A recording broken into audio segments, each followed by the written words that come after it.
जंगल में एक पुराना गिद्ध अपनी उम्र के साथ साथ अपनी आत्मा की शांति की खोज में था। उसके पंख अब कमजोर हो गए थे और उसकी उड़ानें भी कम हो गई थी, परंतु उसकी आंखों में अभी भी जीवन की चमक थी और उसमें उसकी अनुभूतियों की गहराई थी। एक दिन जब गिद्ध जंगल के ऊंचे पेड़ पर बैठा हुआ था, तभी उसने एक युवा गिद्ध को देखा जो खुशी खुशी उड़ रहा था। युवा गिद्ध के पंख उसी तरह से शानदार थे जैसे कि जंगल का सबसे ऊंचा पर्वत। पुराने गिद्ध ने युवा गिद्ध से पूछा, बता, तू इतना खुश क्यों है? क्या राज है जो मुझसे छुपा रहा है? युवा गिद्ध ने मुस्कुराते हुए कहा, दादा, मेरे पंख अभी ताजगी से भरे हुए हैं। मैंने नए सफर की शुरुआत की है और दुनिया को अपनी नजरों से देखना चाहता हूँ।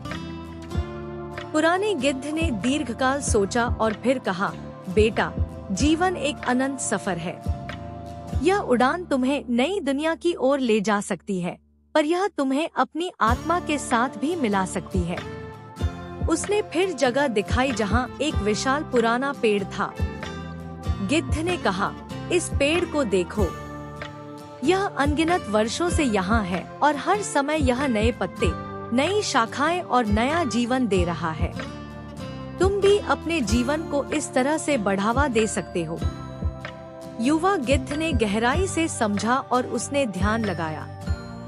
वह अपनी उड़ानें नहीं बल्कि अपने आत्मा की उड़ानें ढूंढने लगा। समय बीतता गया और एक दिन युवा गिद्ध वापस आया।